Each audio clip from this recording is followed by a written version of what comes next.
Welcome to this week's Eternal Monday, where Blindside Natu goes head to head with Rapid Strike Urshifu VMAX. Both of these decks are super cool to see in action in the Eternal format, and Natu is truly a deck that can only work as well as it does in the Eternal format. But I gotta say, Natu is quite something. Terrifying, even. But we'll see how it does against Urshifu, which is quite a menace in its own right. If you're new here, you might be wondering what the heck even is the Eternal format. In short, it is the unlimited format with a ban list. So this means the format features cards from the original base set all the way through to the most recent tournament legal set. Although it's an unofficial format, it's an incredibly fun format with a lot of rich deck building and gameplay experience to be had. If you're interested in learning more about the Eternal format, you can do so at justinbasil.com/eternal. Up first, we have the Blindside Natu deck. Now, you're probably looking at this Natu and going, why would this Roaring Skies Natu ever be okay, let alone good? It's got a coin flip attack that takes 2 energy, just doesn't seem great. So, for starters, its ancient trait, Delta Plus, says that if it takes a knockout with one of its attacks,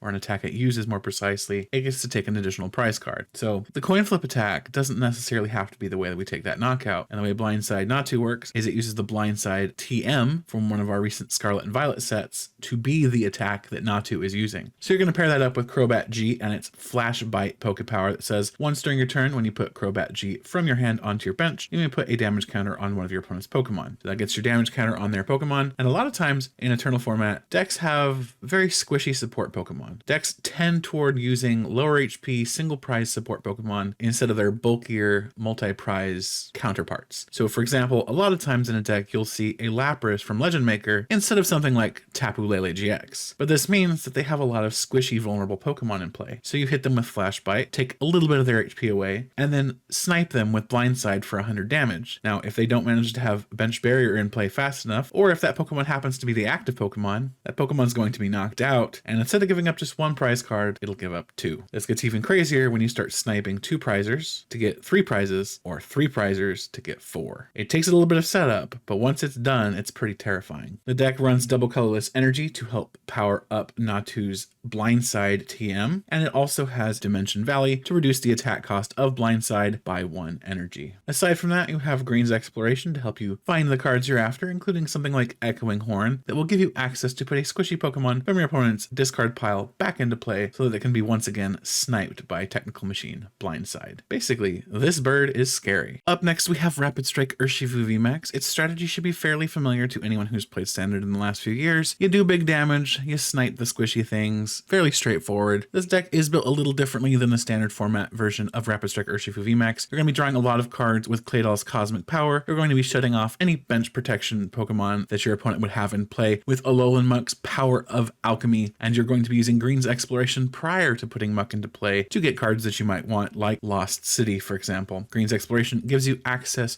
to 2 of any trainer card from your deck, so long as you don't have any Pokemon in play with abilities. And something like a Claydol that has a Pokemon Power, or Lapras that has a Pokemon Power, turns out that's not an ability, so you're able to use Green's Exploration in situations like that. If your opponent is using some sort of bench barrier, Green's Exploration will get you a copy of Lost City and an Evolution Incense so that you can find your Muck, evolve the Muck up, shut off bench barrier, and then hit that bench barrier Pokemon and another Pokemon in play to knock out that bench barrier Pokemon and send it to the Lost Zone so that it cannot be recovered and cannot once again protect the bench. Basically, Rapid Strike Urshifu VMAX is a bully, but we knew that already. Now that we've seen Rapid Strike Urshifu VMAX and we've seen Blindside Natu, let's look at the game. As the players are getting set up here, I just need to acknowledge the fact that the camera got hit pretty hard and it wasn't noticed before we started recording, so the view is a little skewed here.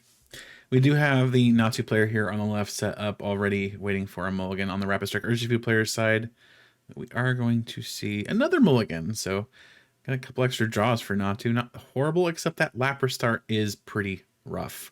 That is not something you want to see as Natu. You really want that Natu, or rather, you really want that Lapras to be accessible to you so that you can get your Green's Explorations throughout the game. Starting Lapras is a bit hard. All right. We do see a Urshifu V start on the Urshifu side, not too bad. Trainer's Mail going to find a, I think that was Technical Machine Blindside, if I'm not mistaken. See another Trainer's Mail. Getting a Super Scoop Up. See a Flash Bite on the active Urshifu there. And an attempt at scooping up, but it fails. Unfortunately, Lapras not getting out of the active spot. Just going to end up passing to Urshifu. Getting a ball toy. Battle VIP Pass being played. Getting another Urshifu. Looks like they're going to forgo getting another Pokemon. Just getting the Urshifu. Going to use the Earthen Vessel. Discarding a Guzma to get a Water Energy. And a Fighting Energy. One of each. Gonna have to set themselves up for a Melanie later. Attaching the Fighting Energy to the bench. Urshifu and passing. We do see a Natu. We see a double turbo, or double colorless rather. Blindside, a Floatstone. Green's Exploration going to get the Dimension Valley. We're going to actually see an attack here. Ooh, not just a Dimension Valley, but also a Fog Crystal. Another Flash Bite, getting that second damage counter onto the Urshifu. And we're going to see a switch, and Blindside is going to hit that active Urshifu VMAX for weakness, knocking it out, taking 3 prize cards off that Urshifu V because of Delta Plus. We are going to see an Evolution Instance on the Urshifu side. Urshifu VMAX now out and ready to start sniping stuff.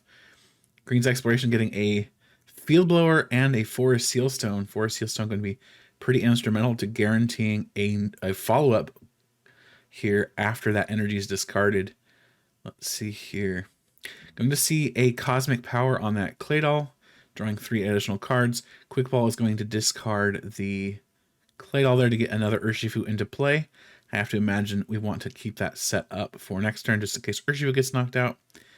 We are going to see both Natu and one of those Crobat G knocked out. At this point, the Natu player are going to struggle a little bit here. Choosing to Guzma up the Claydol, hoping to get it stuck in the active spot. Just switching in Claydol G and passing. Not ideal there. We do see another discard on the Water Energy on Quick Ball. That does enable the Melanie here. Looks like they forewent rather any search on that Quick Ball. But we do see both of the energies we need to get this knockout. This is going to be game here. A double KO on both Crobat and on the Lapras. Unfortunately, Blindside Natu doing crazy damage on that first Urshifu, but unable to get a second one set up and unable to follow through on the final knockout to keep up with the game and take down Urshifu. I love this matchup because it's like 2 bullies of the little Pokemon having to go head-to-head against one another, and the smaller bully ends up losing this particular match. But like I said, both of these decks are really cool, and I really, really like Natu in particular. It's just such a creative deck, and it's something you really only see in Eternal format when you have such a wide card pool.